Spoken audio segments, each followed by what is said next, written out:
Noteikti viena no skaistākajām skābarības tranšējām, kādu pēdējā laikā esmu redzējis. Man ļoti liels prieks, ka šis ir Rilata klients, sadarbības partners, dombiedrs, sekotājs, fans, es nezinu, kā lai vēl nosauc. Respektīvi ar mūsu, es nezinu, kā lai pasaka, mūsu sadarbības rezultātā saimnieks šeit ir iemācījies, un, ja tā var teikt, pat vēl uzlabojas skābarības tranšēju menedžmentu, sākot no zālā izvēles, zālā izaudzēšanas, zālā pļaušanas menedžmentu, novākšanas menedžmentu, līdz pat iekonservēšanai un saglabāšanai. Šeit nav neviena bojājuma. Šeit ir izcils zālājs, un tas gan saistīts vairāk ar veģetācijas fāzi, kurā tas tika nopļauts, ja? Bet tas ir novākts, sasmalcināts, sablietēts laikā, un šitais jau ir, man liekas, otrais pļāvums, ko viņi jau baro, jo viņiem trūka barības šogad. Pirmais pļāvums vispār sanāca izcils, šitais ir otrais, ko redzēt, par ko es runāju, ja? Otrais izvārpoja, ja, un lietas dēļ nevarēja novākt viņu tad, kad gribējās.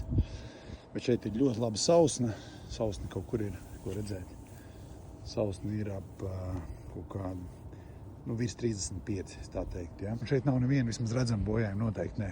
Te tiek izmantotas Rilata Extreme sānu sienplēves, reku melnu balts. Mēs tieši tāds arī iesakām, ja. Pirmkārt, viņas ir izturīgas, ļoti elastīgas, kas ir sānu sienplēvēm svarīgi. Un otrkārt, viņas ir arī ar ultravioleto staru aizsardzību. Tas ir īsts skābarības plēves, tās nav kaut kādi lētie materiāli pārstrādātie, tā ir ļoti augsts kvalitātes plēve, ja, nevis salīdzinoši. Tā ir augsts kvalitātes plēve, un viņai vienīga atšķirība, ka viņai nav vakumplēve apakšā, ja.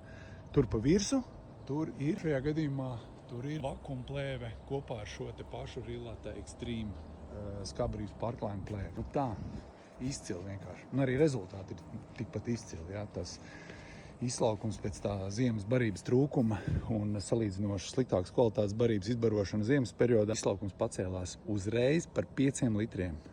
Un pat šajā te gan pirmajā karstuma vilnī, kas mums bija jūnijā, gan tagad jūlijā, šis izslaukums nav krities. Viņš joprojām ir stabils. Tas gan pateicoties arī tam, ka šajā saimniecībā ir ļoti laba ventilācija, ja, un goju dzesēšana. Tā, visiem novēlu brīnišķīgu skābarību, lieliskus rezultātus.